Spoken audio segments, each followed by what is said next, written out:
আসসালামু আলাইকুম। রাশিয়া কেন ইরানকে সাহায্য করছে না জানালেন পুতিন। রাশিয়ার প্রেসিডেন্ট ভ্লাদিমির পুতিন ও ও ইরানের সর্বোচ্চ নেতা আয়াতুল্লাহ খামেনি ইরানের পারমাণবিক স্থাপনায় যুক্তরাষ্ট্রে চালানো ব্যাপক বিমান হামলার পর যখন ইরান মিত্র রাষ্ট্রগুলোর কাছ থেকে সরাসরি সহায়তা আশা করছে, তখন রাশিয়া কেন নিরপেক্ষ অবস্থানে রয়েছে, এ নিয়ে অবশেষে মুখ খুললেন রুশ প্রেসিডেন্ট ভ্লাদিমির পুতিন।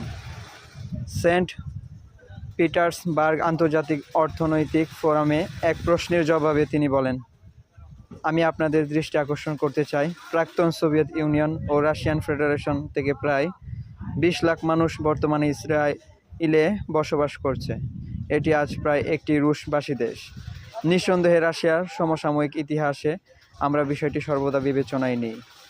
তিনি বলেন, ইসরায়েল ও মুসলিম বিশ্বের সঙ্গে রাশিয়ার দীর্ঘদিনের বন্ধুত্বপূর্ণ সম্পর্ক রয়েছে।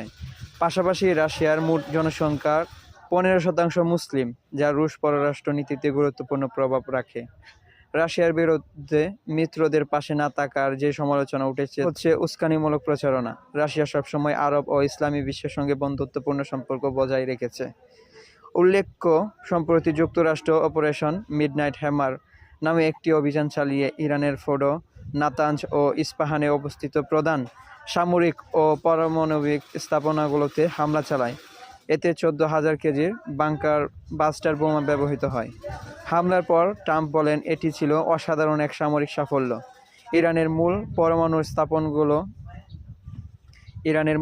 পরমাণু স্থাপনাগুলো সম্পূর্ণরূপে ধ্বংস করে দেওয়া হয়েছে। এর প্রতিক্রিয়া ইরান একাধিক ক্ষেপণাস্ত্র ছড়ে ইসরায়েলের দিকে। ইরানের পররাষ্ট্রমন্ত্রী আব্বাস আরাগচি জানান, ইরান প্রথমে প্রতিশোধ নেবে, তারপর কেবল আলোচনার পথে ফিরবে। তিনি আরও বলেন, আমরাই আলোচনার টেবিলে ছিলাম, যুক্তরাষ্ট্র ও ইসরায়েল সেটা উড়িয়ে দিয়েছে।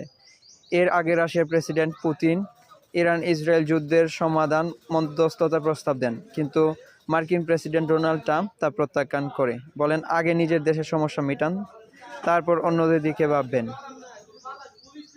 এই ছিল নিউজ।